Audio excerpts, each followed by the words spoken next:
Jesus is tenderly calling thee home, calling today, wipe from the sunshine of love with the roam, farther and farther away, calling today, calling today. Jesus is calling, He's tenderly calling today.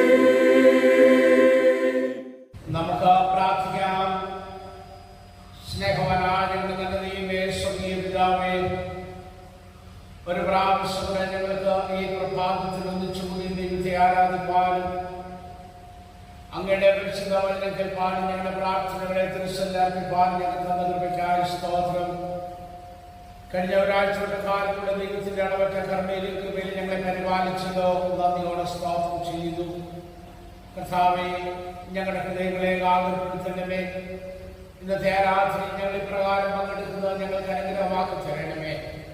അങ്ങയുടെ സന്നിധിയിൽ ഞങ്ങൾ ചെലവഴിക്കുന്ന ശാന്തമായ സമയം ദൈവിക കാര്യങ്ങളെ ഞങ്ങൾക്ക് പ്രയോജനമാക്കി തരണമെന്ന് ഞങ്ങളുടെ കർത്താവ് രക്ഷിതാവായ യേശു ക്രിസ്തു മൂലം ഞങ്ങൾ അപേക്ഷിക്കുന്നത് കൃപയോടെ കേൾക്കണമേ. നമുക്ക് ഒരു കീർത്തനം പാടാം.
നമ്മുടെ പിതാവായ കർത്താവായ യേശുക്രിസ്തുവിൽ നിന്നും നിങ്ങൾക്ക് കൃപയും സമാധാനം ഉണ്ടാകട്ടെ.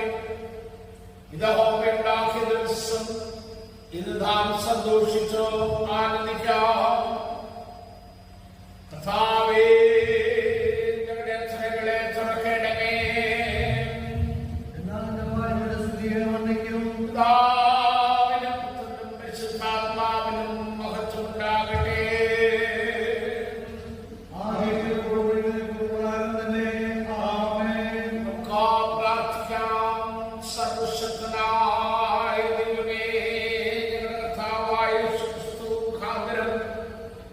ഞങ്ങളുടെ ആരാധനയും സ്തോത്രത്തിലും ഭാഗർപ്പിക്കുന്നതിനായി ഞങ്ങളുടെ സന്നിധിയിലേക്ക് വന്നിരിക്കുന്നു. ഞങ്ങളുടെ പാപങ്ങളെ പരമാർത്ഥമായി ഏറ്റുപറയുന്നതിന് മറ്റുള്ളവർക്കും ഞങ്ങൾക്ക് വേണ്ടി പ്രാർത്ഥിക്കുന്നതിന് ഞങ്ങളെ സഹായിക്കണമേ. അങ്ങയുടെ പരിശുദ്ധ വചനം സത്യയോടെ കേൾക്കുന്നതിനാൽ ഞങ്ങൾ അങ്ങയുടെ സ്നേഹത്തിന്റെ വലുപ്പത്തെ കൂടുതൽ യഥാർത്ഥമായി അറിയുകയും അങ്ങയുടെ കൃപാവലങ്ങളെ ഞങ്ങളുടെ ജീവിതത്തിൽ തെളിയിച്ചു കാണിക്കുകയും ചെയ്യേണ്ടതിന് ഞങ്ങളുടെ കർത്താവായ യേശുക്രിസ്തുവിലും കൃപ ചെയ്യണമേ.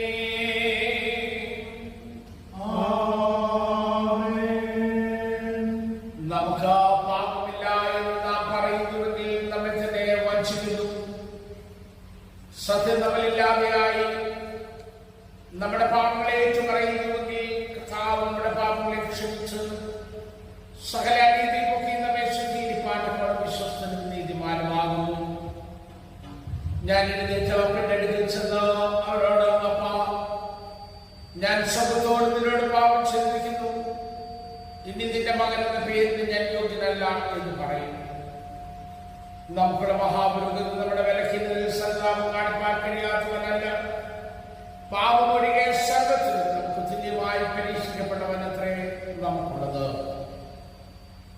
അതുകൊണ്ട് നമുക്ക് മുട്ടുകുത്തി മൗനമായി നമ്മെ തന്നെ ശോധന ചെയ്യാം. നമുക്ക് നമ്മുടെ പാപങ്ങളെ സർവശക്തനായ ദൈവത്തോട് വിനയമായി പറയാം. താനെയുള്ള മാനസികാര പ്രാർത്ഥന നമുക്ക് എല്ലാവർക്കും കൂടെ ചേർന്ന് ചൊല്ലാം. സർവശക്തിയും മഹാകരുണയുള്ള പിതാവേ, ഞങ്ങൾ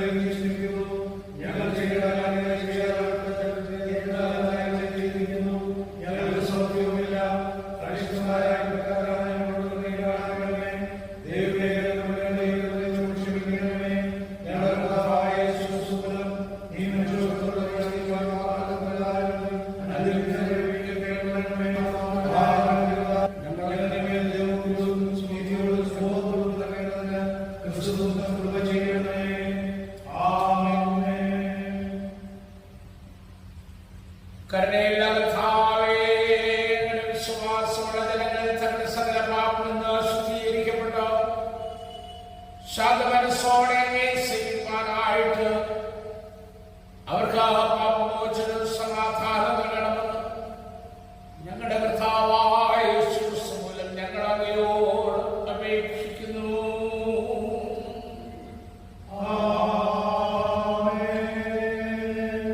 കർത്താവിനെ സ്തുതിപ്പീൻ. നൂറാം സങ്കീർത്തനം നമുക്ക് വാക്യമായിട്ട് വായിക്കാം. Page number 46. നൂറാം സങ്കീർത്തനം. സകലാഭവാസികളുമായുള്ളവരെ യഹോവയ്ക്കാർപ്പിടുവീൻ. സന്തോഷത്തോടെ യഹോവയെ സേവിപ്പീൻ. സംഗീതത്തോടെ അവന്റെ സന്നിധിയിൽ വരുവീൻ. അവൻ നമ്മെ ഉണ്ടാക്കി, നാം അവനുള്ളവരാകുന്നു. അവന്റെ ജനവും അവന്റെ വാതിലുകളിൽ സ്തോത്രത്തോടും അവന്റെ പ്രാകാരങ്ങളിൽ സ്തുതിയോടുകൂടെ വരുവീൻ. അവന് സ്തോത്രം ചെയ്ത് അവന്റെ നാമത്തെ വാഴ്ത്തുവീൻ.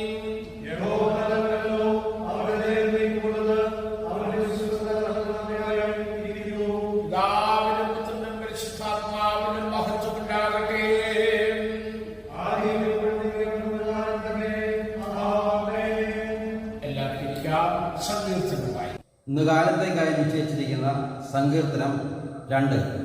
രണ്ടാം സങ്കീർത്തനം നമുക്ക് വാക്യപ്രതിവാക്യമായി വായിക്കാം. ജാതികൾ കലഹിക്കുന്നതും വംശങ്ങൾ വ്യക്തമായത് നിരൂപിക്കുന്നതും എന്ത്?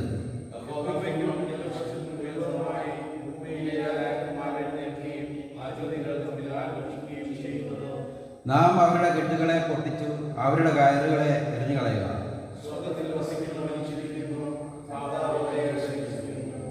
അന്ന് അവൻ കോപത്തോട് അവരോട് അരുളി ചെയ്യും, ക്രോധത്തോടെ അവരെ ഭ്രമിപ്പിക്കും.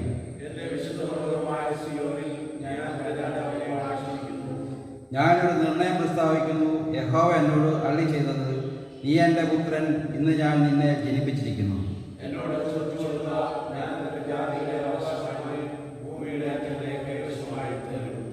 ഇരുമ്പുകൾ കൊണ്ട് നീ അവരെ തകർക്കും, കുശവന്റെ പാത്രം പോലെ അവരെ ഉടയ്ക്കും.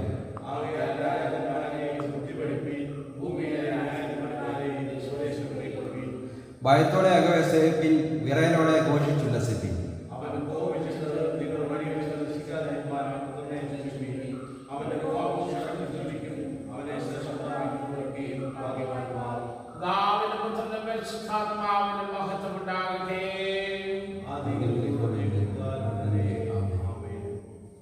ഒന്നാം പാഠം. ഉൽപ്പത്തി പുസ്തകം 1-ാം അധ്യായം 1-ാം വാക്യം മുതൽ 28-ാം വാക്യം വരെയുള്ള ദൈവവചനങ്ങളെ ശ്രദ്ധിപ്പിക്കും. ഉൽപ്പത്തി പുസ്തകം 1-ാം അധ്യായം 1-ാം വാക്യം മുതൽ 28-ാം വാക്യം വരെ. ആദിയിൽ ദൈവം ആകാശവും ഭൂമിയും സൃഷ്ടിച്ചു. ഭൂമി പാഴായി ശൂന്യമായി വിടുന്നു. ആഴത്തിന്മീതെ ഇരുളുണ്ടായിരുന്നു. ദൈവത്തിന്റെ ആത്മാവ് വെള്ളത്തിന്മീതെ പരിവർത്തിച്ചുകൊണ്ടിരുന്നു. വെളിച്ചമുണ്ടാകട്ടെ എന്ന് ദൈവം കൽപ്പിച്ചു. വെളിച്ചം ഉണ്ടായി. വെളിച്ചം നല്ലത് എന്ന് ദൈവം കണ്ടു. ദൈവം വെളിച്ചവും ഇരുളും തമ്മിൽ വേർതിരിച്ചു. ദൈവം വെളിച്ചത്തിന് പകലെന്നും ഇരുളിന് രാത്രിയെന്നും പേരിട്ടു. സന്ധ്യയായി ഉഷസ്സുമായി ഒന്നാം ദിവസം. ദൈവം വെള്ളങ്ങളുടെ മധ്യേ ഒരു വിധാനമുണ്ടാകട്ടെ, അത് വെള്ളത്തിനും തമ്മിൽ വേർപിരിവായിരിക്കട്ടെ എന്ന് കൽപ്പിച്ചു.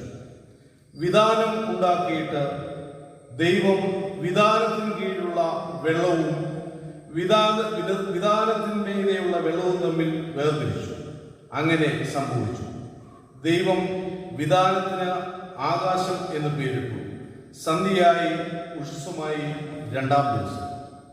ദൈവം ആകാശത്തിന് കീഴിലുള്ള വെള്ളം ഒരു സ്ഥലത്ത് കൂടട്ടെ, ഉണങ്ങിയ നിലം കാണട്ടെ എന്ന് കൽപ്പിച്ചു. അങ്ങനെ സംഭവിച്ചു. ഉണങ്ങിയ നിലത്തിന് ദൈവം ഭൂമിയെന്നും വെള്ളത്തിന്റെ കൂട്ടത്തിന് സമുദ്രം എന്നും പേരിട്ടു. നല്ലത് എന്ന് ദൈവം കണ്ടു. ഭൂമിയിൽ നിന്ന് പുല്ലും വിത്തുള്ള സസ്യങ്ങളും ഭൂമിയിൽ അതത് തരം വിത്തുള്ള ഫലം കായ്ക്കുന്ന വൃക്ഷങ്ങളും മുളച്ചു വരട്ടെ എന്ന് ദൈവം കൽപ്പിച്ചു. അങ്ങനെ സംഭവിച്ചു. ഭൂമിയിൽ നിന്ന് പുല്ലും അതത് തരം വിത്തുള്ള ഫലം കായ്ക്കുന്ന വൃക്ഷങ്ങളും മുളച്ചു വന്നു. നല്ലത് എന്ന് ദൈവം കണ്ടു. സന്ധ്യയായി ഉഷസ്സുമായി മൂന്നാം ദിവസം. പകലും രാവും തമ്മിൽ വേർതിരിപ്പാൻ ആകാശവിധാനത്തിൽ വെളിച്ചങ്ങൾ ഉണ്ടാകട്ടെ. അവ അടയാളങ്ങളായും കാലം, ദിവസം, സംവത്സരം എന്നിവ തിരിച്ചറിവാനായും ഉതകട്ടെ.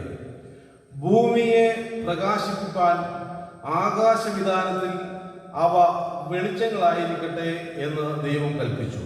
അങ്ങനെ സംഭവിച്ചു. പകൽ വാഴേണ്ടതിന് വലിപ്പമേറിയ വെളിച്ചവും രാത്രി വാഴേണ്ടതിന് വലിപ്പം കുറഞ്ഞ വെളിച്ചവുമായി രണ്ട് വലിയ വെളിച്ചങ്ങളെ ദൈവം ഉണ്ടാക്കി. നക്ഷത്രങ്ങളെയും ഉണ്ടാക്കി. ഭൂമിയെ പ്രകാശിപ്പിക്കാനും പകലും രാത്രിയും വാഴുവാനും വെളിച്ചത്തെയും ഇരുളിനെയും തമ്മിൽ വേർതിരിപ്പാനുമായി ദൈവം അവയെ ആകാശവിധാനത്തിൽ നിർത്തി. നല്ലത് എന്ന് ദൈവം കണ്ടു. സന്ധ്യയായി ഉഷസ്സുമായി നാലാം ദിവസം. വെള്ളത്തിൽ ജലജന്തുക്കൾ കൂട്ടമായി ജനിക്കട്ടെ. ഭൂമിയുടെ മീതെ ആകാശവിധാനത്തിൽ പറവജാതി പറക്കട്ടെ എന്ന് ദൈവം കൽപ്പിച്ചു. ദൈവം വലിയ തിമിംഗലങ്ങളെയും വെള്ളത്തിൽ കൂട്ടമായി ജനിച്ച് ചരിക്കുന്ന അതത് തരം ജീവജന്തുക്കളെയും അതത് തരം പറവജാതിയെയും സൃഷ്ടിച്ചു. നല്ലത് എന്ന് ദൈവം കണ്ടു. നിങ്ങൾ വർദ്ധിച്ചു പെരുകി സമുദ്രത്തിലെ വെള്ളത്തിൽ നിറവിയും പറവജാതി ഭൂമിയിൽ പെരുകട്ടെ എന്ന് കൽപ്പിച്ചു. ദൈവം അവയെ അനുഗ്രഹിച്ചു. സന്ധ്യയായി ഉഷസ്സുമായി അഞ്ചാം ദിവസം. അതത് തരം കന്നുകാലി, ഇഴജാതി, കാട്ടുമൃഗം ഇങ്ങനെ അതത് തരം ജീവജന്തുക്കൾ ഭൂമിയിൽ നിന്ന് ഉളവാകട്ടെ എന്ന് ദൈവം കൽപ്പിച്ചു. അങ്ങനെ സംഭവിച്ചു. ഇങ്ങനെ ദൈവം അതത് തരം കാട്ടുമൃഗങ്ങളെയും അതത് തരം കന്നുകാലികളെയും അതത് തരം ഭൂചര ജന്തുക്കളെയും ഉണ്ടാക്കി. നല്ലത് എന്ന് ദൈവം കണ്ടു.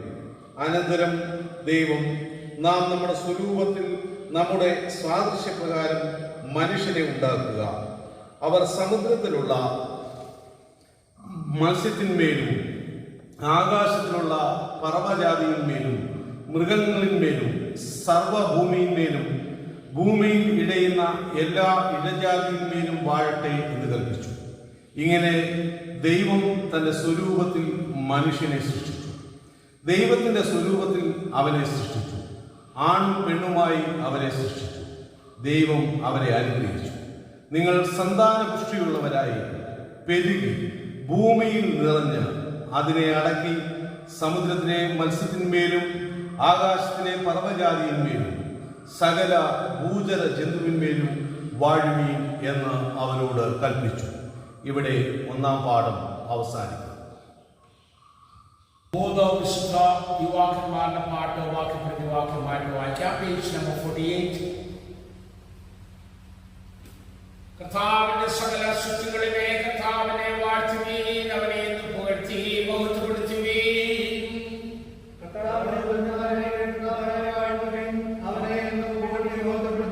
ആകാശങ്ങളെ കർത്താവിനെ വാഴ്ത്തുവീൻ, ആകാശവിധാനത്തിനു മീതെയുള്ള വെള്ളങ്ങളെ കർത്താവിനെ വാഴ്ത്തുവീൻ. കർത്താവിന്റെ സർവ്വശക്തികളുമേ കർത്താവിനെ വാഴ്ത്തുവീൻ, സൂര്യചന്ദ്രന്മാരെ കർത്താവിനെ വാഴ്ത്തുവീൻ. ആകാശത്തിലെ നക്ഷത്രങ്ങളെ കർത്താവിനെ വാഴ്ത്തുവീൻ,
കർത്താവേ, സ്വർഗീയ മണ്ഡലങ്ങളിൽ നിവാസപ്പെടുന്നവനാകുന്നു.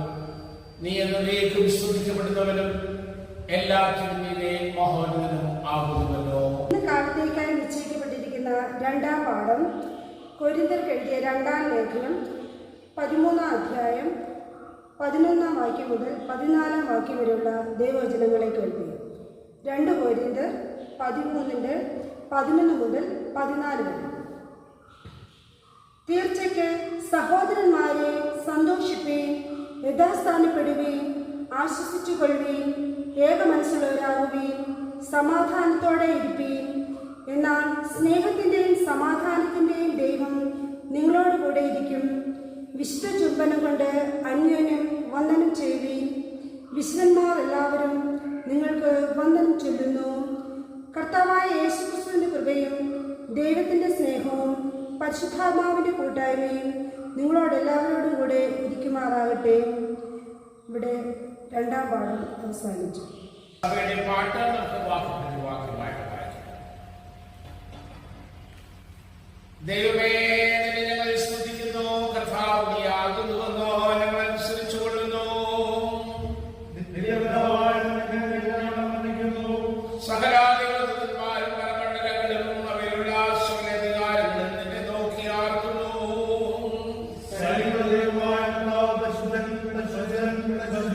ആകാശവും ഇവിടുത്തെ പ്രഭാവത്തോട് നിറഞ്ഞിരിക്കുന്നുവെന്നോ.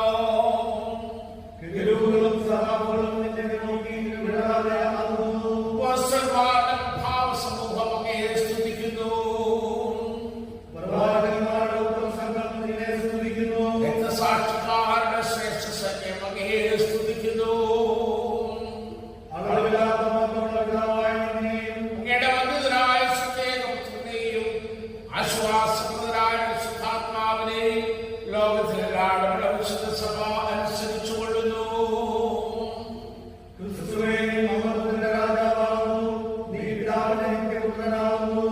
മനുഷ്യരെ രക്ഷിപ്പാൻ പരമേറ്റപ്പോൾ കന്യകയുടെ ഗർഭത്തെ വെറുത്തില്ല.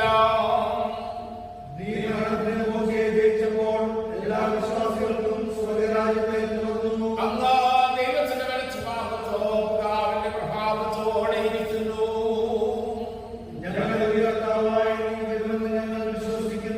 ആകയാൽ രക്തമുണ്ടോ അവിടുന്ന് എടുത്തവരായ അങ്ങനെ അടിയാർക്ക് സഹായിക്കണം എന്നോ ഞങ്ങൾ അങ്ങയോട് അപേക്ഷിക്കുന്നു.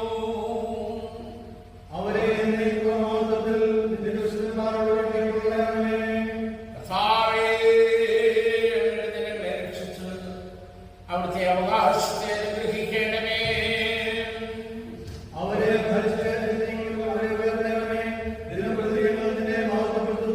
അവിടുത്തെ നാമത്തെ കാലാവസ്ഥാനം കൂടാതെ നിങ്ങൾ വന്ദിക്കുകയും ചെയ്യുന്നു.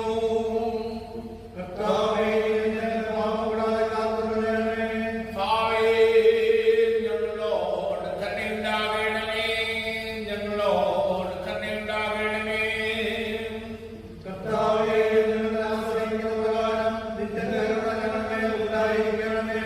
കർത്താവേ, ഞങ്ങൾ ആശ്രയിച്ചിരിക്കുന്നു. ഞാൻ ഒരിക്കലും രക്ഷപ്പെടുന്നേ. നമുക്ക് പ്രാർത്ഥിക്കാം. സ്നേഹവാനായ ദൈവമേ, സ്വർഗീയ പിതാവേ, വീണ്ടും ഈ വിശുദ്ധ ദിവസത്തിന്റെ പ്രഭാതത്തിൽ അങ്ങയുടെ സന്നിധിയിൽ ഞങ്ങൾക്ക് ഒന്നിച്ചു കൂടി വരുവാൻ തന്ന കൃപയ്ക്കാണ് നിങ്ങളുടെ സ്തോത്രം ചെയ്യുന്നു. ഒരാഴ്ചയുടെ കാലം കൊണ്ട് അവിടുത്തെ ദിവ്യവിചാരണയിൽ കൂടി ഞങ്ങളെ സൂക്ഷിച്ചല്ലോ. ഇന്നത്തെ കർത്താവേ, ദൈവവചന ശുശ്രൂഷ ഞങ്ങൾക്ക് അനുഗ്രഹമാക്കണമേ. അത് ഞങ്ങളുടെ വിശ്വാസ ജീവിതത്തിന് പുതുബലമാക്കണമേ. ദൈവത്തിന്റെ പരിശുദ്ധാത്മാവേ, അങ്ങ് എഴുതിയ വചനത്താൽ അങ്ങ് ഞങ്ങളോട് സംസാരിക്കണമേ. യേശു ക്രിസ്തുവിന്റെ നാമത്തിൽ പ്രാർത്ഥന കേൾക്കണമേ.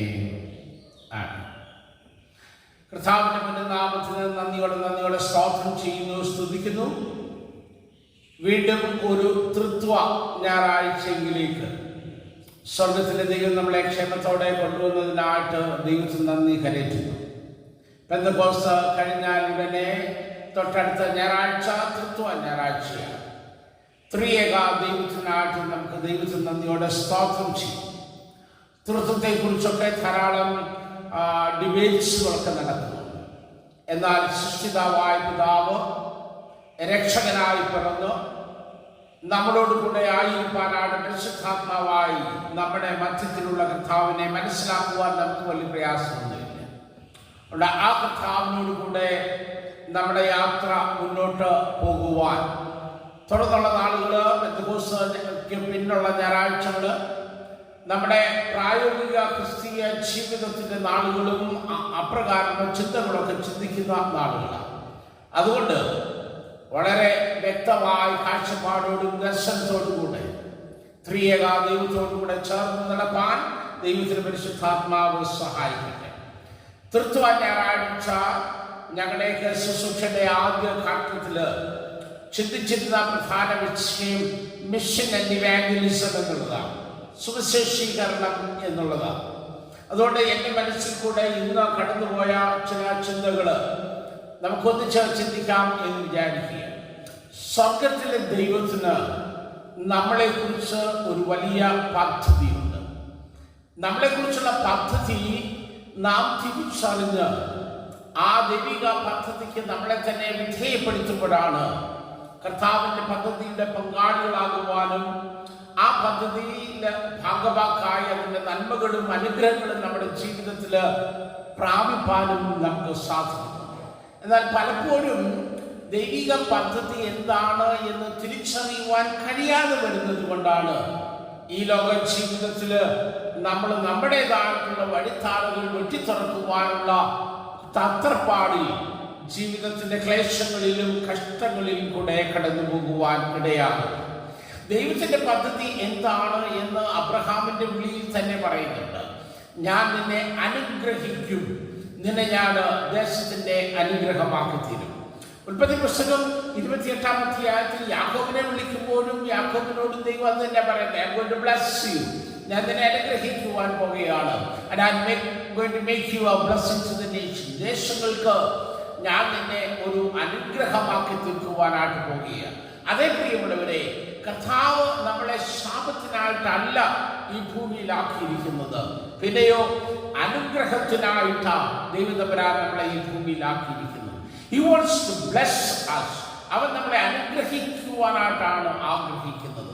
മാത്രമല്ല, നമ്മളെ അനുഗ്രഹത്തിന് മുഖാന്തരമാക്കി നിർത്തുവാനായിട്ട് അവൻ ആഗ്രഹിക്കുക. പക്ഷെ എന്താണ് ആ അനുഗ്രഹിക്കപ്പെട്ടവരായി നമുക്ക് മാറുവാൻ കഴിയാത്ത, ദൈവത്താൽ അനുഗ്രഹിക്കപ്പെട്ടവരായി നമുക്ക് മാറുവാൻ കഴിയാത്തത്, അല്ലെങ്കിൽ ഈ അനുഗ്രഹത്തിന്റെ പാത്രീഭൂതരായി തീരുവാൻ നാം എന്തൊക്കെയാണ് ചെയ്യുന്നത് എന്ന് അബ്രഹാമിന്റെ വിളിയിൽ കൂടെ നമുക്ക് മനസ്സിലാക്കുവാനായിട്ട് സാധിക്കുന്നുണ്ട്. അബ്രഹാം കൽദേയരുടെ പട്ടണമായ ഊരിൽ താമസിച്ചിരുന്ന മനുഷ്യരാകുന്നുവെന്ന് വേദപുസ്തകം പറയുന്നല്ലോ. എന്നാൽ തന്റെ അപ്പനായ തെരഹിനോട് കൂടെ അബ്രഹാം ഹാരാന്റെ മകനായ തന്റെ പൗത്രൻ ലോത്ത്, അബ്രഹാമിന്റെ ഭാര്യ ഒക്കെ ഊരിൽ നിന്ന് കനാൻ ദേശത്തേക്ക് യാത്രയായി അവർ ഹാരാനിൽ വന്ന് പാർത്തു എന്ന് വേദപുസ്തകം പറയുകയാണ്.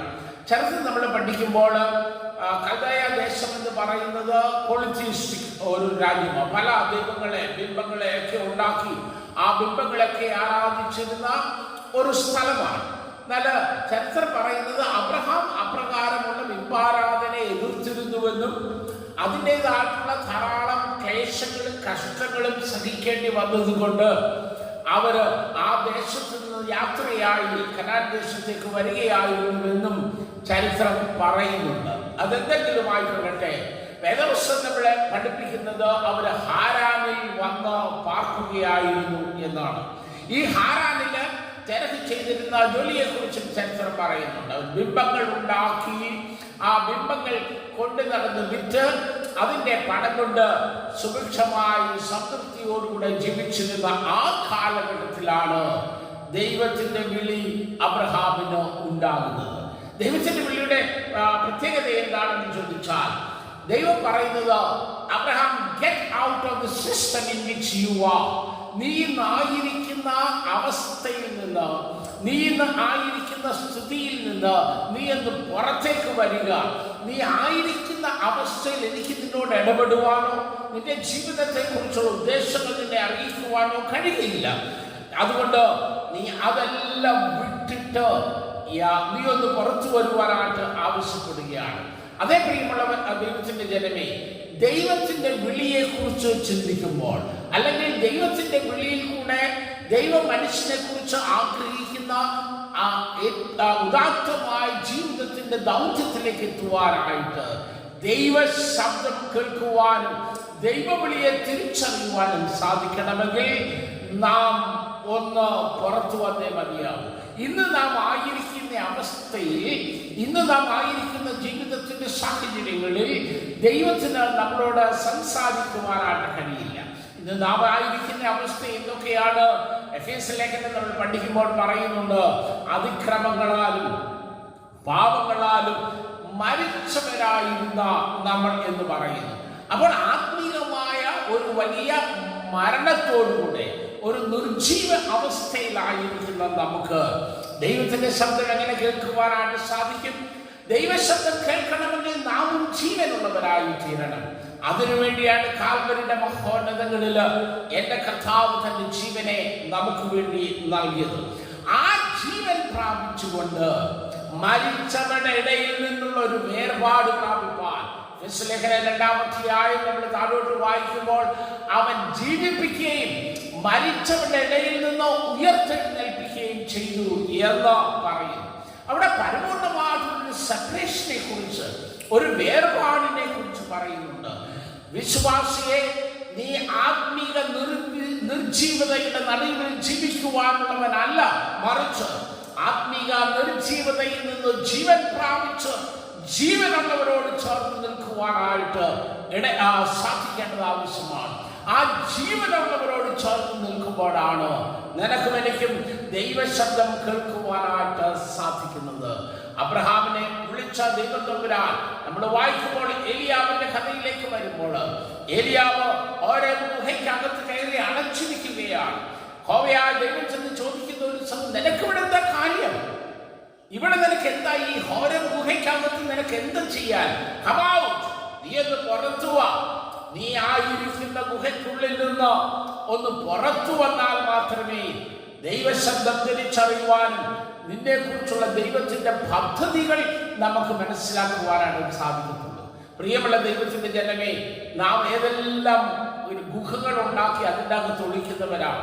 നമ്മുടെ ജീവിതത്തിന്റെ നിരാശ, നമ്മുടെ ജീവിതത്തിന്റെ തകർച്ച, നമ്മുടെ ജീവിതത്തിന്റെ കണക്കുകൂട്ടലിൽ തെറ്റിയത്, നാം പ്രതീക്ഷിക്കുന്നത് പോലെ നമ്മുടെ ജീവിതം ഒന്നും ആകാത്ത അവസരത്തിൽ നിരാശയുടെ പടുകുടിയിൽ അയ്യോ എൻ്റെ ജീവിതം ഇങ്ങനെയൊക്കെ ഇനി ആയിപ്പോയി, ഇനി എങ്ങനെങ്കിലുമൊക്കെ അങ്ങ് ജീവിച്ചു തീർത്താൽ മതി എന്ന് ചിന്തിക്കുന്നിടത്ത് നിന്ന് യഹോവയായ ദൈവം പറയുന്നു, യു കം ഔട്ട്, നീ അതിൽ നിന്ന് പുറത്തു വാ.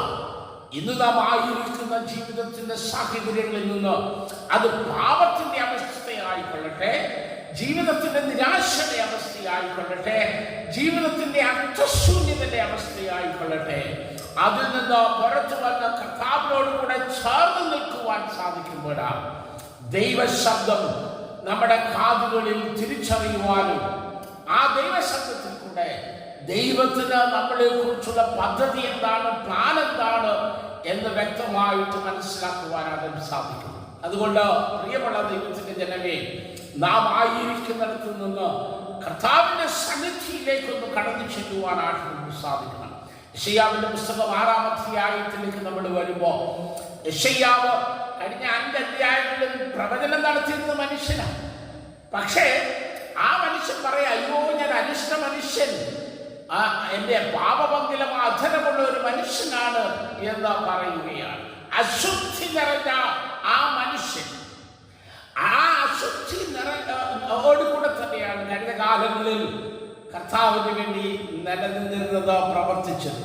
എന്നാൽ ദൈവത്തിന്റെ സന്നിധിയിലേക്ക് അവനൊന്ന് മാറി നിന്നപ്പോ ദൈവസന്നിധിയിൽ തന്നെ കാണുവാനായിട്ട് യെശയ്യാവിന് സാധിച്ചപ്പോൾ അവനൊരു കാര്യം തിരിച്ചറിഞ്ഞു, ഞാൻ അശുദ്ധിയുള്ള മനുഷ്യനാണ്, ഞാൻ പാപമംഗലമായ ജീവിതമുള്ള മനുഷ്യനാണ്, എന്റെ അധരങ്ങൾ അശുദ്ധിയുള്ളതാണ് എന്ന് കാണുവാൻ സാധിക്കുന്നു. പ്രിയമുള്ള ദൈവത്തിന്റെ മക്കളെ, ഒരു വേർപാട് കൂടാതെ വചനം വളരെ വ്യക്തമായിട്ട് പറയുന്നു, വിശുദ്ധി കൂടാതെ നിനക്ക് ദൈവത്തെ കാണുവാനായിട്ട് കഴിയില്ല.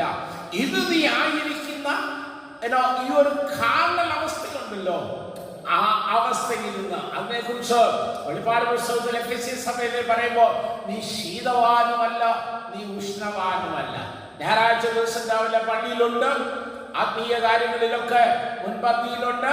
അല്ലാത്ത ദിവസം തോന്നുന്നത് പോലെ പാപത്തിന്റെ അവസ്ഥയില് ജഡിക സുഖങ്ങൾക്ക് വേണ്ടി, സൗകര്യങ്ങൾക്ക് വേണ്ടി, ഈ ലോക ജീവിതത്തിന്റെ നേട്ടങ്ങൾക്ക് വേണ്ടിയൊക്കെ രണ്ട് പടകിലും ചവിട്ടിക്കൊണ്ട് നിൽക്കുന്ന ഒരു ജീവിതത്തിന്റെ അവസ്ഥയിൽ നിന്ന് ദൈവസന്നിധിയിലേക്ക് മാറി നിൽക്കുവാൻ സാധിക്കുന്നിടത്താണ് ദൈവത്തിന്റെ ശബ്ദം നിനക്ക് തിരിച്ചറിയുവാനായിട്ട് കഴിയുന്നത്. അബ്രഹാമിനോട് ദൈവം പറഞ്ഞത്, അത് അബ്രഹാമേ, നീ സകലവും വിട്ട് ഒന്നിറങ്ങ്. ഇന്ന് നിന്റെ ആശ്രയമായിരിക്കുന്ന, ഇന്ന് നിന്റെ സെക്യൂരിറ്റി ആയിരിക്കുന്ന സകലത്തെയും വിട്ട് ഇറങ്ങുവാനായിട്ട് അബ്രഹാം പറയുന്നു. പ്രിയമുള്ള ദൈവത്തിന്റെ മക്കളെ, we have to live the present system and stand before God to hear the voice of God. രണ്ടാമതായിട്ട് അബ്രഹാമിന്റെ വിളിയുടെ പ്രത്യേകത എന്താണെന്ന് വെച്ചാൽ, ദൈവം പറഞ്ഞു, ഗോ, നീ പോ. എങ്ങോട്ടാ പോകുന്നത്? ഞാൻ നിന്നെ കാണിച്ചു തരാനിരിക്കുന്ന ദേശത്തേക്ക് പോകാം. നമ്മുടെയൊക്കെ ജീവിതത്തിൽ നമ്മൾ സെക്യൂർ ആയിരിക്കാനായിട്ട് ആഗ്രഹിക്കുന്നതാണ്. എങ്ങോട്ടാ പോകേണ്ടുന്നത്? അവിടെ എവിടെ നമ്മൾ പാർക്കും? ആര് നമുക്ക് ഭക്ഷണം തരും? എങ്ങനെയൊക്കെയായിരിക്കും നമ്മുടെ ജീവിതത്തിന്റെ സാഹചര്യങ്ങൾ? എങ്ങനെയായിരിക്കും നമ്മുടെ ഉപജീവന മാർഗം? ഇങ്ങനെ ധാരാളം കാര്യങ്ങൾ നമ്മൾ തിരക്കും, അന്വേഷിക്കും. എന്നിട്ട് മാത്രമേ മുന്നോട്ട്, നമുക്കതിലൊക്കെ ഒരു പ്രോസ്പെക്റ്റ് ഉള്ളതാണ്, ഒരു നേട്ടമുള്ളതാണ് എങ്കിൽ മാത്രമേ മുന്നോട്ട് പോകുവാനായിട്ട് സാധിക്കുന്നത്. പക്ഷേ അബ്രഹാമിനോട് ദൈവം പറഞ്ഞത്, ഈ വിളിയുടെ പ്രത്യേകത എന്താണെന്ന് ചോദിച്ചാൽ, എന്റെ ദൈവത്തിന്റെ വാക്കുകൾ അനുസരിച്ചുകൊണ്ട് ഒരു വിശ്വാസത്തിന്റെ യാത്രയിൽ മുന്നോട്ട് ജീവിക്കുക എന്നുള്ളതാണ്. ഇതൊരു വിശ്വാസത്തിന്റെ യാത്രയാണ്. ഇവിടെ വിളിച്ചവൻ വിശ്വസ്തനാണെന്ന് അറിഞ്ഞുകൊണ്ട് കർത്താവ് വാക്കുകൾ പൂർണ്ണമായിട്ടും അനുസരിക്കുവാനായിട്ട് സാധിക്കും. അബ്രഹാമിനെ കുറിച്ച് 12-ാമത്തെ 4-ാമത്തെ വാക്യത്തിൽ പറയുന്നത്, യഹോവ തന്നോട് കൽപ്പിച്ചതുപോലെ അബ്രഹാം പുറപ്പെട്ടു. അവൻ അന്വേഷിച്ചില്ല, കർത്താവേ, സാറായെ കൊണ്ട് ഞാൻ പോവുകയാണ്, ഞാൻ എവിടെയാ പാർക്കുന്നത് എന്നവൻ അന്വേഷിച്ചില്ല. ആര് ഞങ്ങൾക്ക് ഭക്ഷണം തരും? ആര് ഞങ്ങൾക്ക് അഭയം തരും? ഞങ്ങളുടെ ജീവിത യാത്ര സുരക്ഷിതമാണോ എന്നൊന്നും അവന് അന്വേഷിച്ചില്ല. അത്രമാത്രം ആഴമേറിയ ആശ്രയവും വിശ്വാസവും അബ്രാമിന് ദൈവത്തിൽ ഉണ്ടായിരുന്നു എന്നുള്ളതാണ്. പ്രിയമുള്ള ദൈവത്തിന്റെ മക്കളെ, അവൻ നിന്നെ വിളിക്കുന്നത് അവൻ ഉന്നതമായ വഴികളിലേക്ക് നിന്നെ നടത്താനാണ്. യെശയ്യാവിന്റെ പുസ്തകം 55-ാം അധ്യായത്തിന്റെ 8-9 വാക്യങ്ങളിൽ നമ്മൾ വായിക്കുന്നത് അതാ, എന്റെ വഴികൾ നിന്റെ വഴികളല്ല, എന്റെ വിചാരങ്ങൾ നിന്റെ വിചാരങ്ങളല്ല. ആകാശം ഭൂമിക്ക് മേലെ ഉയർന്നിരിക്കുന്നത് പോലെ എന്റെ വഴികൾ നിന്റെ വഴികളിലും എന്റെ വിചാരങ്ങൾ നിന്റെ വിചാരങ്ങളിലും ഉയർന്നിരിക്കുമെന്ന് പറയുക. അപ്പോൾ നമുക്ക് ചിന്തിക്കുവാൻ പോലും കഴിയാത്ത, നമുക്കൊരിക്കലും മനസ്സിലാക്കുവാൻ കഴിയാത്ത ഉന്നതമായ ഒരു ജീവിതത്തിന്റെ പന്ഥാവ് നമുക്ക് വേണ്ടി ഒരുക്കി ആ ജീവിതത്തിന്റെ പന്ഥാവിൽ മുന്നോട്ട് നയിക്കുവാനാണ് ദൈവം നമ്മളെ വിളിക്കുന്നത്. ആ വിളിയുടെ ശബ്ദം കേട്ട് അനുസരണയോടുകൂടെ മുന്നോട്ട് യാത്ര ചെയ്യുവാൻ നമുക്ക് സാധിക്കണം. എലിയാവിന്റെ ജീവിതം അതാ നമ്മളെ പഠിപ്പിക്കുന്നത്. എലിയാവിനോട് പറഞ്ഞു, നീ നേരെ ആഹാബ് രാജാവിന്റെ അടുക്കൽ ചെന്നിട്ട് പറയണം, ഇനി ഞാൻ പറഞ്ഞിട്ടല്ലാതെ ഇവിടെ മഴയുണ്ടാവുകയില്ല. അവൻ അപ്രകാരം അനുസരിച്ചു. അത് കഴിഞ്ഞപ്പോൾ ദേശത്തൊക്കെ ക്ഷാമമായപ്പോൾ പറഞ്ഞു, നീ യാത്ര ചെയ്ത് ഗലീത്തോട്ടിൽ നൽകി പോയി അവിടെ പാർക്ക്. കർത്താവേ, അവിടെ എന്തോ കിട്ടും? ഈ യോർദാൻ നദീതടം കടന്നിച്ച് 150 മൈൽ യാത്ര ചെയ്ത് ഗലീത്തോട്ടിന്റെ അവിടെ ചെന്നാൽ അവിടെ എന്ത് കിട്ടാൻ? ആ തോട്ടിൽ കുറച്ച് വെള്ളമല്ല ഉള്ളൂ. ഇല്ല, എലിയാവ് ചോദിച്ചില്ല. അറിയാമായിരുന്നു വിളിച്ചവൻ വിശ്വസ്തനാണ്, നടത്തുവാൻ മതിയാകണം. അവൻ അവിടെ ചെന്നപ്പോ കാക്കയെ കൊണ്ട് ഭക്ഷണം കൊടുത്ത് പോഷിപ്പിച്ച ദൈവത്തെ രുചിച്ചറിയുവാനാണ് സാധിച്ചു. അത് കഴിഞ്ഞപ്പോൾ പറഞ്ഞു, ശരഫാത്തിലെ വിധവയെടുക്കട്ടെ. അങ്ങനെ ഏലിയാവിന്റെ ജീവിതം നമ്മൾ പരിശോധിച്ച് നോക്കിയാൽ വിശ്വാസത്തിന്റെ യാത്രയിൽ ദൈവത്തിന്റെ വാക്കുകൾ അനുസരിച്ചുകൊണ്ട് അവൻ നടന്നിടത്തൊക്കെയും ദൈവത്തിന്റെ വലിയ കരുതല് നമുക്ക് അനുഭവിപ്പാനാണ് സാധിച്ചത്. പക്ഷെ നമ്മുടെയൊക്കെ ജീവിതത്തിൽ വിശ്വാസമുണ്ട് എന്ന് നമ്മൾ പറയുകയും, പക്ഷേ ജീവിതത്തിന്റെ പ്രായോഗിക തലങ്ങളിൽ വരുമ്പോൾ നാം നമ്മുടെ കണക്കുകൂട്ടലും നമ്മുടെ ചിന്തയും നമ്മുടെ ശ്രമവും നമ്മുടെ ഒക്കെ എല്ലാം നമ്മുടെ വിശ്വാസം വിശ്വാസം വിശ്വാസം. പക്ഷേ അബ്രഹാമിന്റെ ജീവിതത്തിൽ അങ്ങനെയല്ലായിരുന്നു, ഏലിയാവിന്റെ ജീവിതത്തിൽ അങ്ങനെയല്ലായിരുന്നു, പത്രോസിന്റെ ജീവിതത്തിൽ അങ്ങനെയല്ലായിരുന്നു. ദൈവം തമ്പുരാൻ വിളിച്ചു എന്നറിഞ്ഞുകൊണ്ട് മുന്നോട്ട് നടത്തുവാൻ പത്രോസിന്റെ വിളിയെ ഒന്ന് ശ്രദ്ധിച്ചു നോക്കിയേ. പത്രോസേ, ഇതിന്റെ പടകും വലയും വിട്ടുകളഞ്ഞു നീ എന്നെ അനുഗമിക്കോ, ഞാൻ നിന്നെ മനുഷ്യനെ പിടിക്കുന്നവനാക്കും. മനസ്സിലാക്കാൻ കഴിയാത്തൊരു പ്രതിഭാസമാണ്. മീനെ പിടിക്കുന്നത് പത്രോസിന് മനസ്സിലാക്കാം, അല്ലെങ്കിൽ കിളിയെ പിടിക്കാനോ മൃഗത്തെ പിടിക്കാനോ പറഞ്ഞാൽ അത് പത്രോസ്. മനുഷ്യനെ പിടിക്കുന്നത് എങ്ങനെയാണ്? മനുഷ്യനെ പിടിച്ചിട്ട് എന്താ പ്രയോജനം? മനുഷ്യനെ കൊന്നു തിന്നാൻ പറ്റുമോ? പക്ഷെ കർത്താവ് പറഞ്ഞത്, നീ എല്ലാം വിട്ടിട്ട് വാ, ഞാൻ നിന്നെ മനുഷ്യനെ പിടിക്കുന്നവനാക്കും. നമ്മളവിടെ വായിക്കുന്നത് പത്രോസ് തൻ്റെ പടകും വലയും എല്ലാം ഉപേക്ഷിച്ചിട്ട് തനിക്ക് മനസ്സിലാക്കുവാൻ കഴിയാത്ത ഒരു ദൈവിക വിളിയെ അനുസരിച്ചുകൊണ്ട് കർത്താവിന്റെ പുറകെ യാത്ര ചെയ്യുവാനായിട്ട് കഴിഞ്ഞിരിക്കുക. അവനാണ് സഭയുടെ മൂലക്കല്ലായി മാറിയ പത്രോസ്. എന്നെ കേൾക്കുന്ന ദൈവത്തിന്റെ ജനമേ, if God has called you, ദൈവത്തിന്റെ ശബ്ദം കേൾക്കുവാൻ, ദൈവത്തിന്റെ വിളിയുടെ ശബ്ദം നിന്റെ ജീവിതത്തിൽ തിരിച്ചറിയുവാൻ നിനക്ക് സാധിച്ചുവെങ്കിൽ തീർച്ചയായിട്ടും ദൈവം നിന്നെ നാശത്തിലേക്കല്ല വിളിച്ചിരിക്കുന്നതോ, തിന്മകളിലേക്കല്ല. പിന്നെയോ നീ പ്രതീക്ഷിക്കാത്ത, നീ അർഹിക്കാത്ത ജീവിതത്തിന്റെ ഉന്നത വഴികളിൽ യാത്ര ചെയ്യുവാനാണ്. ദൈവത്തിന് മഹത്വമുണ്ടാകട്ടെ. പക്ഷേ ചോദ്യം ചെയ്യാത്ത അനുസരണം നമ്മുടെ ജീവിതത്തിൽ ഉണ്ടാകുവാൻ കർത്താവെ അവിടുന്ന് പറയുന്നതിനനുസരിച്ച് വലയിറക്കാം എന്ന് ശിവൻ പറഞ്ഞതുപോലെ അങ്ങ് പറയുന്നതനുസരിപ്പാൻ ഞാൻ തയ്യാറാണ് എന്ന് പറഞ്ഞുകൊണ്ട് കർത്താവിൻ്റെ വിളി അനുസരിച്ചുകൊണ്ട് മുന്നോട്ടിറങ്ങുവാൻ സാധിച്ചാൽ തീർച്ചയായിട്ടും നിന്റെ ജീവിതത്തിൽ ദൈവത്തിൻ്റെ പദ്ധതിയുടെ ഉദാത്തമായ അനുഗ്രഹങ്ങൾ പ്രാപിക്കാൻ സാധിക്കും എന്നുള്ളതാണ്. Have you ever heard the word of God? Have you ever heard the call of God? ദൈവത്തിൻ്റെ വചനം നീ കേട്ടിട്ടുണ്ടോ? ദൈവത്തിൻ്റെ വചനത്തിൽ കൂടെ നിന്നെ വിളിക്കുന്ന ദൈവിക ശബ്ദം തിരിച്ചറിയുവാൻ നിനക്ക് സാധിച്ചിട്ടുണ്ടോ? ആ ശബ്ദത്തെ അനുസരിച്ചുകൊണ്ട് മുന്നോട്ട് യാത്ര ചെയ്യുവാൻ. കഴിഞ്ഞ ദിവസം ഞാൻ സ്ത്രീകളുടെ യോഗത്തിൽ പറഞ്ഞതുപോലെ കർത്താവിൻ്റെ ശബ്ദം തിരിച്ചറിയുവാൻ, ആ ശബ്ദത്തിൻ്റെ പിറകെ ഇറങ്ങിത്തിരിക്കുവാൻ കഴിഞ്ഞതുകൊണ്ടാണ് ഇന്ന് ഈ സ്ഥാനത്ത് നിൽക്കുവാൻ ദൈവമിടയാണ്. ഞാനൊരിക്കലും ചിന്തിച്ചതല്ല ഒരു പട്ടക്കാരനാകണമെന്ന്, ഞാനൊരിക്കലും ചിന്തിച്ചതല്ല ഒരു ദൈവവേലക്കാരനാകണമെന്ന്. എൻ്റെ ജീവിതത്തിൻ്റെ വഴിയും ബന്ധാവും ഒക്കെ വേറെയായിരുന്നു. പക്ഷേ ജീവിതത്തിൻ്റെ ഒരു ജംഗ്ഷനിൽ ഈ കർത്താവിൻ്റെ ശബ്ദം കേട്ട് ഇറങ്ങിത്തിരിക്കുവാൻ, എന്താകും എങ്ങനെയാകും എന്നൊന്നും എനിക്കറിയില്ല. കാരണം ലോകപ്രകാരം അതിനുള്ള ഉന്നതമായ ഒരു സ്ഥാനം വഹിക്കുവാനുള്ള യോഗ്യതകളോ പഠിപ്പോ വിദ്യാഭ്യാസമോ ഒന്നും എനിക്കില്ലായിരുന്നു, കഴിവുകളോ എനിക്കില്ലായിരുന്നു. പക്ഷേ അവൻ്റെ ശബ്ദം തിരിച്ചറിയുവാനും അവൻ്റെ കരങ്ങളിലേക്ക് ജീവിതം ഏൽപ്പിച്ചു കൊടുക്കുവാനും സാധിച്ചതാണ് ജീവിതത്തിൻ്റെ ഭാഗ്യം. നടത്തിയ വഴികളിൽ കൂടെ നടക്കുവാനുള്ള സന്നദ്ധത കാണിച്ചപ്പോൾ ആ വഴികൾ ഉന്നതമാണെന്ന് തിരിച്ചറിയുവാനും, ആ ഉന്നതമായ പാതകളിൽ കൂടെ കർത്താവ് കൊണ്ടുപോയ സ്ഥലത്തൊക്കെ കർത്താവിൻ്റെ മഹത്വമുള്ള സാക്ഷിയായി നിൽക്കുവാനിടയായി. കഴിഞ്ഞ 37 പരം വർഷങ്ങളായി ലോകത്തിന്റെ വിവിധ ഭാഗങ്ങളിൽ കർത്താവിന്റെ ശുശ്രൂഷയുടെ മധ്യം നിൽക്കുവാനിടയായി.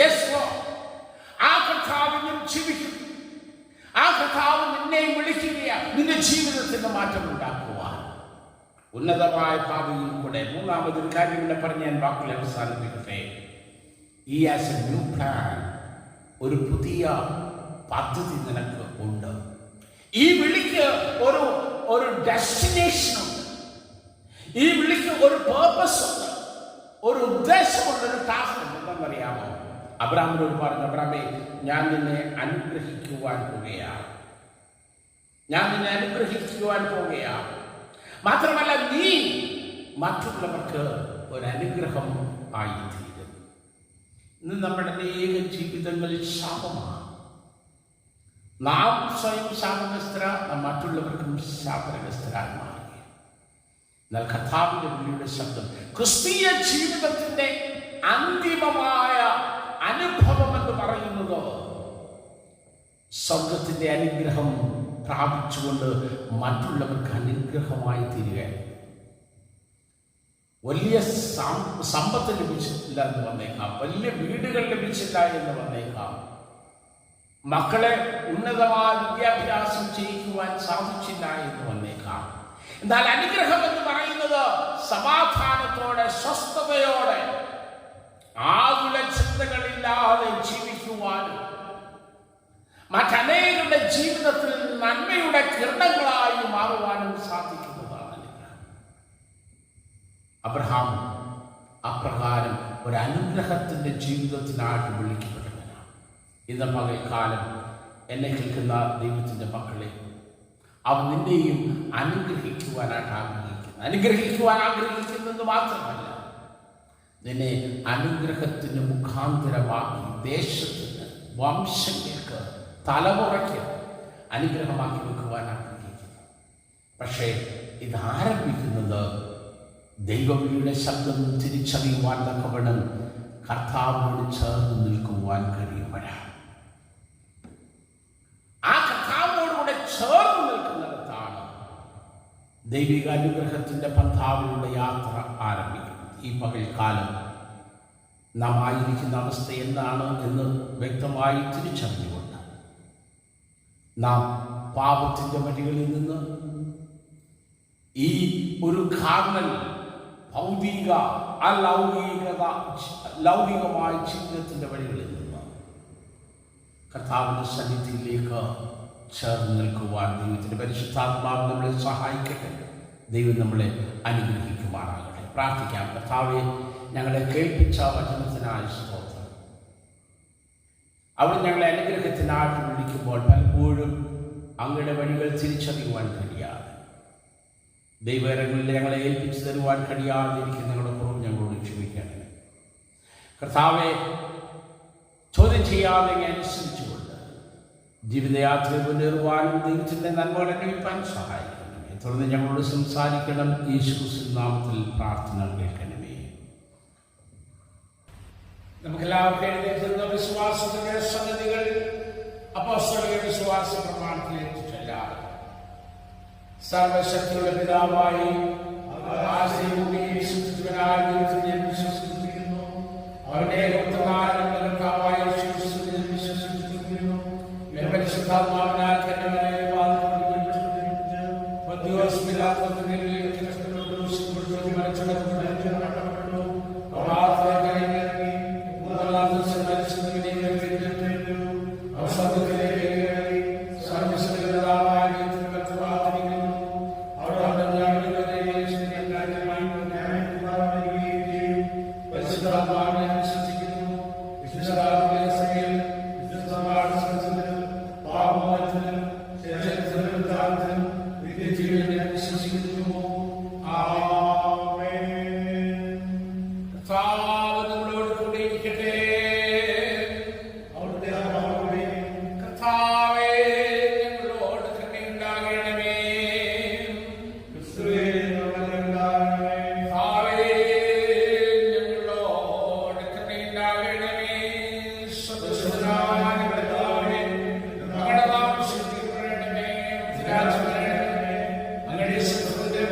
സമാധാനത്തിന്റെ കർത്താവും ഐക്യമത്യത്തിൽ ഇഷ്ടപ്പെടുന്നതിനുമായ ദൈവമേ, അങ്ങേ അറിയുന്നതിൽ ഞങ്ങളുടെ നിത്യജീവൻ ഇരിക്കുന്നു. അങ്ങയെ സേവിക്കുന്നത് പൂർണ്ണ സ്വാതന്ത്ര്യമാകുന്നു. അങ്ങയുടെ സംരക്ഷണത്തിൽ ഞങ്ങൾ ഉറപ്പോടെ ആശ്രയിച്ചു. ഞങ്ങൾ യാതൊരു പ്രതിയോഗങ്ങളുടെയും ശക്തിയെ ഭയപ്പെടാതിരിക്കുവാനായിട്ട് ഞങ്ങളുടെ ശത്രുക്കളുടെ അക്രമങ്ങളൊക്കെയും അങ്ങയുടെ താഴ്മയുടെ ദാസരായ ഞങ്ങളുടെ കർത്താവായ യേശുക്രിസ്തുവിന്റെ ബലമൂലം കാത്തുകൊള്ളണമേ. കൃപയ്ക്കായിട്ട് നമുക്ക് അപേക്ഷിക്കാം. സർവശക്തനും നിത്യനുമായ ദൈവമേ, ഞങ്ങളുടെ സ്വർഗ്ഗസ്ഥ പിതാവായ കർത്താവേ, ഈ ദിവസത്തിന്റെ ആരംഭം വരെ അവിടുന്ന് ഞങ്ങളെ സ്നേഹത്തോടെ കൊണ്ടുവന്നിരിക്കുന്നു. അങ്ങയുടെ മഹാശക്തി കൊണ്ടോ ഇന്ന് ഞങ്ങളെ കാത്തുകൊള്ളണമേ. ഇന്നേ ദിവസങ്ങൾ യാതൊരു പാപത്തിലും വിടാതെ യാതൊരു ആപത്തിലും അകപ്പെടാതെയും അങ്ങയുടെ മുമ്പാകെ നീതിയാകുന്നതിനെ എല്ലായ്പ്പോഴും ചെയ്യുവാനായിട്ടും ഞങ്ങളുടെ സകല ക്രിയകളും അവിടുത്തെ ഭരണത്താൽ നടത്തപ്പെടേണ്ടതിന് ഞങ്ങളുടെ കർത്താവായ യേശുക്രിസ്തു മൂലം ചെയ്യണമേ.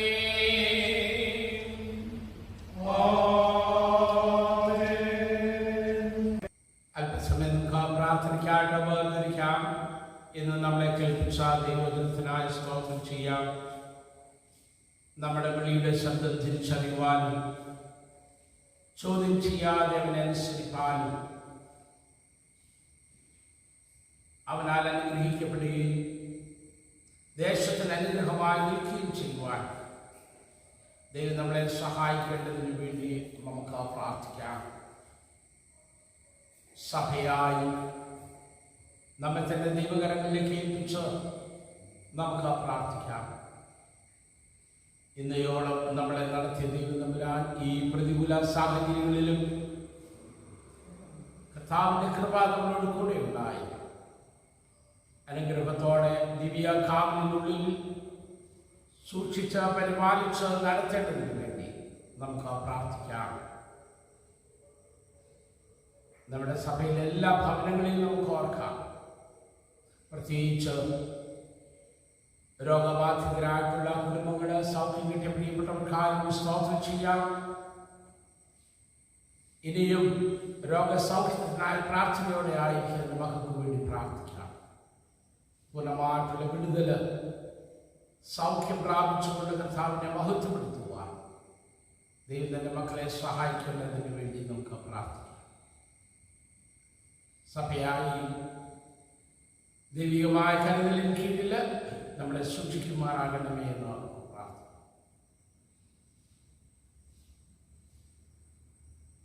മഹാനവയോർത്ത് പ്രാർത്ഥിക്കാം. അഭിവന്യ തിരുമേനിയെയും ദക്ഷിണേന്ത്യ സഭയും മോഡറേറ്ററെയും ഉത്തരേന്ത്യ സഭയും മോഡറേറ്ററെയും മർത്തമാ സഭയും മെത്രാപ്പൊലീസയെ ഓർത്ത് പ്രാർത്ഥിക്കാം. അവർ ശുദ്ധഹൃദയത്തോട് നല്ല മനസ്സാക്ഷിയോടുകൂടെ തങ്ങളുടെ ശുശ്രൂഷയിൽ നിവർത്തിക്കേണ്ടതിന് നമുക്ക് പ്രാർത്ഥിക്കാം. കോവിഡ് മൂലം കഷ്ടപ്പെടുന്ന ധാരാളം ആൾക്കാരുണ്ടല്ലോ. രോഗത്താൽ ഭാരപ്പെടുന്നവരുണ്ട്. പ്രത്യേകിച്ച് പുതിയ രോഗങ്ങൾ, ബ്ലാക്ക് ഫംഗസ്, വൈറ്റ് ഫംഗസ് മുതലായ രോഗങ്ങൾ വന്നു അകാലത്തിൽ ലോകത്തോട് യാത്ര പറയുന്ന പ്രിയപ്പെട്ടവര്, അവരുടെ ദുഃഖ ആർത്തരായിരിക്കുന്ന കുടുംബാംഗങ്ങൾ, കോവിഡ് മൂലം ജോലി നഷ്ടപ്പെട്ട് സാമ്പത്തിക പരാധീനത അനുഭവിക്കുന്ന പ്രിയപ്പെട്ടവർ, നമുക്കവരെല്ലാം ദൈവസന്നിധിയിൽ ഓർത്ത് പ്രാർത്ഥിക്കാം.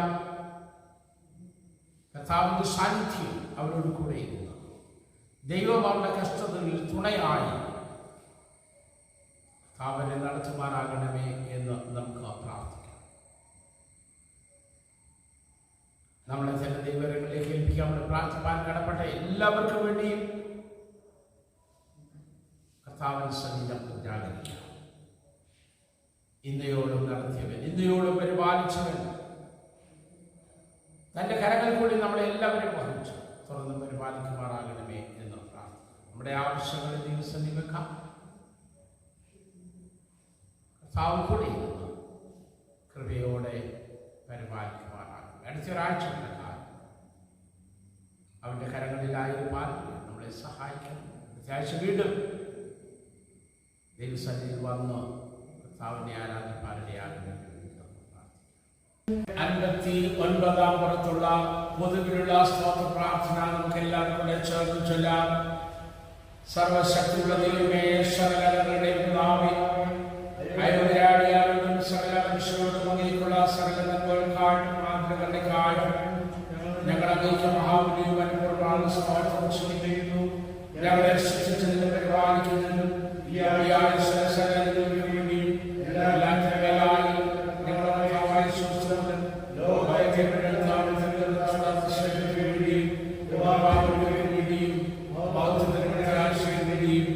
ഞങ്ങളെ സ്തുതിക്കുന്നു.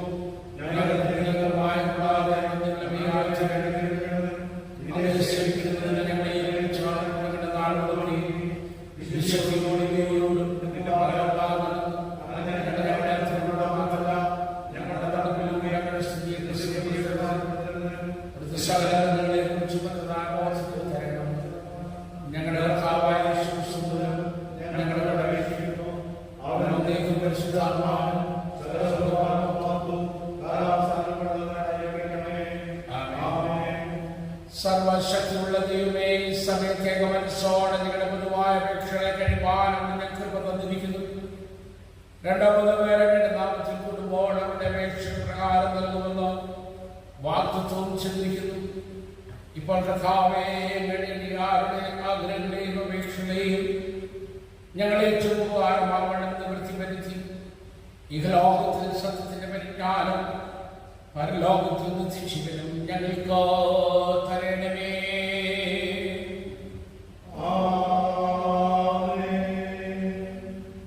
വിവിധ ഭവനങ്ങളിൽ നിന്നുകൊണ്ട് ഈ ആരാധനയിൽ സംബന്ധിക്കുന്ന എല്ലാ പ്രിയപ്പെട്ടവർക്കാണ് ദൈവത്തെ സ്തുതിക്കുന്നു. ഈ ആരാധന നിങ്ങൾക്ക് അനുഗ്രഹമായി എന്ന് വിശ്വസിക്കട്ടെ. തീർച്ചയായിട്ടും തുടർന്നുള്ള നാളുകളിലും ഇപ്രകാരം ആരാധന ക്രമീകരിക്കുന്നതാണ്. എല്ലാവരും പ്രാർത്ഥനയോടെ ഇതിൽ സംബന്ധിക്കണമെന്ന് ഓർമ്മിപ്പിക്കുന്നു. സഭയോർത്ത് പ്രാർത്ഥിക്കുവാനുള്ള സമയമാണ്. എല്ലാവരും പ്രാർത്ഥിക്കേണ്ടമേ. പ്രത്യേകിച്ച് ഞാൻ കഴിഞ്ഞ ദിവസവും നമ്മുടെ വാട്സപ്പിൽ വിളിച്ചതുപോലെ മധ്യകല മഹാഡ്രയായിട്ട് 50 ലക്ഷം രൂപ ശേഖരിച്ച് കോവിഡ് റിലീഫ് ഫണ്ടായിട്ട് ആവശ്യത്തിലിരിക്കുന്ന ഏകദേശം 3000-ഓളം കുടുംബങ്ങളെ സഹായിക്കുവാനായിട്ട് പദ്ധതിയിട്ടിരിക്കുകയാണ്. നമ്മുടെ ഒക്കെ ഈ കഷ്ടത്തിലിരിക്കുന്നവരെ സഹായിക്കാനുള്ള വിഹിതം ഒന്നുകിൽ എന്നെ ഏൽപ്പിക്കുകയോ അല്ലെങ്കിൽ നമ്മുടെ അക്കൗണ്ടിൽ QR കോഡ് ഓപ്പൺ ചെയ്ത് നമ്മുടെ അക്കൗണ്ടിലേക്ക് നിക്ഷേപിച്ച ആ വിവരം എന്നെ അറിയിക്കുകയും ചെയ്യണം. QR കോഡ് ഓപ്പൺ ചെയ്യുവാനായിട്ട് ഗൂഗിൾ പേയുടെ സ്കാനറോ അല്ലെങ്കിൽ പേടിഎമ്മിൻ്റെ സ്കാനറോ ഉപയോഗിക്കാവുന്നതാണ്. അല്ലെങ്കിൽ മഹാഡവയിലേക്ക് അയച്ചു കൊടുത്താൽ അത് മുരടൻ സഭയുടെ അക്കൗണ്ടിൽ വരികയില്ല. നമ്മുടെ അക്കൗണ്ടിൽ വന്നാൽ അത് നമ്മുടെ അക്കൗണ്ടിൽ കൂടെ നിങ്ങൾക്ക് ഇൻഡിവിജ്വൽ റിസീറ്റ് തരുന്നതായിരിക്കും. നമ്മുടെ സഭയുടേതായിട്ട് ഒന്നിച്ചു കൊണ്ടുവന്ന് മഹാഡവയിൽ നമുക്കത് അടയ്ക്കുവാനായിട്ട് സാധിക്കും. അതുകൊണ്ട് അക്കാര്യത്തിൽ നിങ്ങളുടെ എല്ലാവരുടെയും സഹകരണം ഉണ്ടാകണം എന്ന് ഞാൻ പ്രത്യേകമായിട്ട് ഓർമ്മിപ്പിക്കുന്നു. ദൈവം നമ്മളെ അനുഗ്രഹിക്കട്ടെ. നമ്മുടെ എല്ലാ പ്രിയപ്പെട്ടവരെയും കഥാകാലത്ത് പരിപാലിക്കുന്നതിനാണ് സ്തോത്രം ചെയ്യാം. രോഗബാധിതരായി ചില ആളുകൾ ഉണ്ടായിരുന്നില്ല. അവരെ നമ്മൾ ഓർത്ത് പ്രാർത്ഥിച്ചുകൊണ്ടിരിക്കുകയാണ്. കർത്താവ് വിടുതൽ കൊടുത്തുകൊണ്ടിരിക്കുന്നു, ആശ്വാസം കൊടുത്തുകൊണ്ടിരിക്കുന്നു.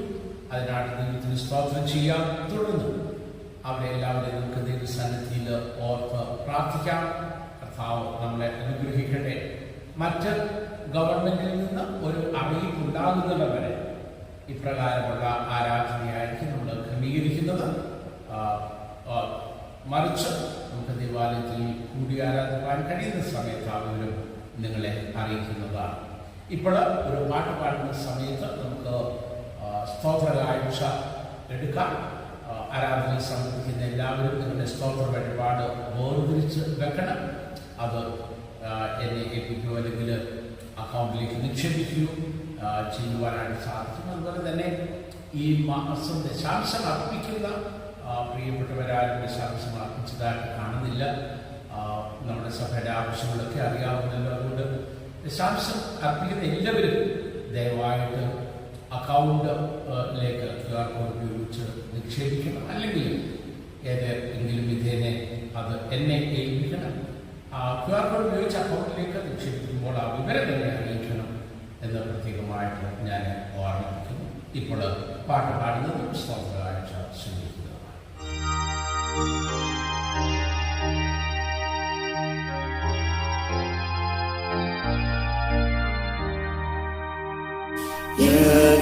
예수의 상이라 옛날의 마구누 당신은 되기리라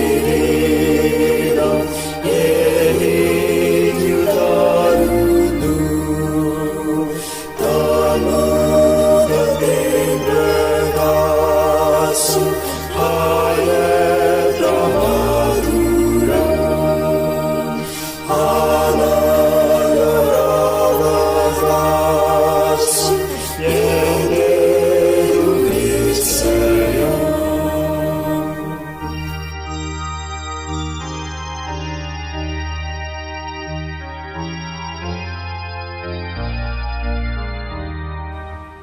വീണ്ടും നമുക്ക് പ്രാർത്ഥിക്കാം. സകല നല്ല ദാനങ്ങളുടെയും ദാതാവായ ദൈവമേ, ജനങ്ങളുടെ ഒരുപാട് കരുണയോടെ കൈക്കൊള്ളണമെന്നോ ഞങ്ങളോട് അപേക്ഷിക്കുന്നു. ലോകത്തിലേക്ക് സമാധാനവും സമൃദ്ധിയും വർദ്ധിച്ച് വളരുവാൻ വേണം. ഈ വഴിപാടിനെ അർപ്പിക്കുന്ന ജനങ്ങളെ അനുഗ്രഹിക്കണമെന്നോ ഞങ്ങളുടെ കർത്താവായ യേശു ക്രിസ്തു മൂലം ഞങ്ങൾ പ്രാർത്ഥിക്കുന്നു.